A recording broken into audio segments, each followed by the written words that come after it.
السلام علیکم، پاک وائس ٹوریز میں آپ کا خوش آمدید۔ تو چلتے ہیں قسط نمبر 11 کی طرف۔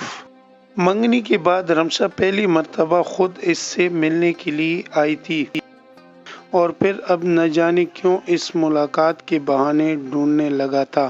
شاید وہ رمشا کی شدتوں کے سامنے سر تسلیم خم کر چکا تھا، یا پھر رمشا نے اپنے باپ کو اس کے گھر بھیج کر عجیب سی ندامت میں مبتلا کر دیا تھا۔ وہ ایک بیٹی کے باپ کو جھکانا نہیں چاہتا تھا۔ اگر واجد اکرم بے بس ہو کر اپنے کندھے جھکا چکے تھے تو پھر اس کی شرافت نے گوارا نہیں کیا کہ وہ اپنی بیٹی کے باپ کو ذلیل کرتا یا پھر رمشا کو اپنے گھر والوں کے نظر میں ہلکا کر دیتا۔ اس نے اناس لالا کے سامنے اعتراف کر لیا تھا، لالا ہمارے فون پر ہی دوستی ہوئی تھی اور میں رمشا سے محبت کرنے لگا۔ میں سمجھا آپ کبھی نہیں مانیں گے کیونکہ ہمارے اور رمشا کے اسٹیٹس میں زمین آسمان کا فرق ہے، سو مجبوراً اسے اپنے باپ کو ادھر بھیجنا پڑا۔ اٹس اوکے میری جان، محبت کرنا جرم نہیں، مگر محبت طریقے سلیقے سے کرنا چاہیے۔ اگر تم مجھے بتا دیتے تو واجد صاحب کو خود آنے کی ضرورت ہی نہیں پڑتی۔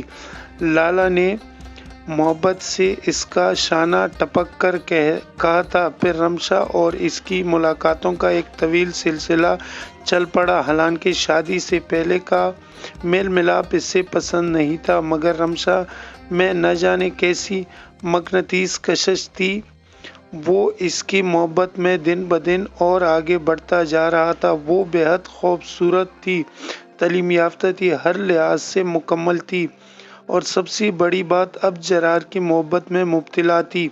اور یہ محبت کے ساتھ سب سے بڑی ناانصافی ہوتی اگر اسے بدلے میں نفرت یا بے اطمینانی ملی۔ تم نے مجھے کہاں دیکھا تھا رمشا؟ وہ اکثر اس سے یہی سوال کرتا تھا، جس کا جواب وہ کافی شاعرانہ انداز میں دیتی تھی۔ میری اور تمہاری روح دنیا میں آنے سے پہلے ملاقات کر چکی ہیں۔ اب پھر بھی رمشا بتاؤ نا۔ اس کا اصرار ہمیشہ قائم رہتا تھا۔ شاپنگ مال میں دیکھا تھا۔ اس نے سچ بتا دیا۔ اور پھر نمبر کیسے لیا؟ بس لے لیا۔ جذبے خالص تھے۔ وہ ہنس دیتی۔ میں ایک غریب سا سپاہی ہوں، تمہاری نظر مجھ تک کیسے پہنچی؟ عبد، یہ دل کے معاملے ہوتے ہیں، ہماری تمہاری سمجھ سے بالاتر ہیں، اور تمہارا دل مجھ پر آ کے ٹھہر گیا۔ وہ حیران ہو کر پوچھتا، ہاں میں تمہارے سارے میچ دیکھنے کے لیے آتی تھی۔ میں ایک اچھا کھلاڑی نہیں ہوں، پھر بھی کیونکہ میرا دل چاہتا تھا تم بہت اچھے اور معصوم ہو۔ سچی؟ اب تمہاری آنکھیں اتنی معصوم صاف شفاف ہیں، یوں لگتا ہے گویا کوئی نمول دنیا کو حیرانی سے دیکھ رہا ہوں۔ اس کی اپنی آنکھیں اسی لمحے ستاروں کی طرح چمکنے لگی تھی۔ توبہ، اتنی بھی مبالغہ آرائی نہ کیا کرو۔ وہ ہنس پڑا، تم مجھ سے بہت محبت کرتی ہو نا؟ اب وہ نہ جانے کون سی یقین دہانی چاہ رہا تھا۔ رمشا کا سر خود بخود اسباب میں ہل گیا۔ ایک بات تو بتاؤ عبد، کچھ سوچ کر وہ اس کے آنکھوں میں دیکھتی ہوئی بولی، پوچھو تم میری طرف کس ملتفق ہو گئے؟ پچھلے 1 سال سے میں تمہارے پیچھے پاگل ہو رہی تھی، مگر تم توجہ ہی نہیں دیتے تھے۔ پھر ایسا کیا ہوا؟ مجھے تمہاری محبت کی شدت نے متاثر کیا تھا۔ اس دنیا میں خالص محبت اب ناپیدا ہوتی جا رہی ہے۔ کون کس سے محبت کرتا ہے، وہ بھی بغیر کسی غرض کے۔ میں نے تمہاری محبت میں خلوص دیکھا اور مجھے اچھا لگا۔ مجھے تم سے اچانک یا لمحوں میں محبت نہیں ہو گئی تھی۔ پورے 1 سال سے کہیں میرے اندر بھی یہ جذبہ خود بخود پنپنے لگا تھا۔ خود سوچو، اگر میں یہ نرم سا بیج نہ ہوتا تو تمہاری کالز کیوں اٹینڈ کرتا؟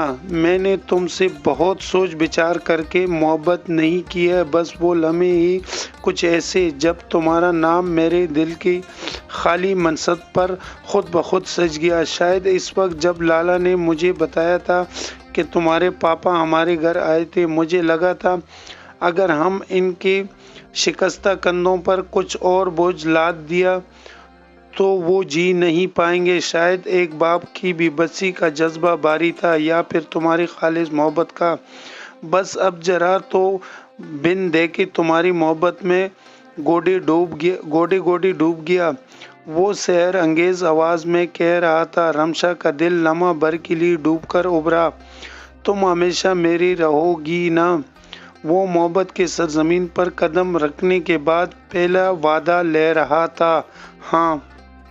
وہ مسکرائی نہیں تھی مگر اس نے مسکرانے کی کوشش ضرور کی تھی، مگر اس کوشش میں وہ بری طرح سے ناکام ہو گئی۔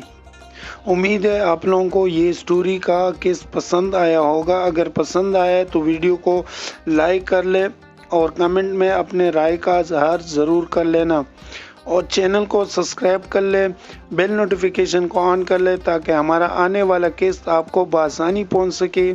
اللہ حافظ۔ اگلے قسط میں پھر انشاءاللہ ملاقات ہوگی۔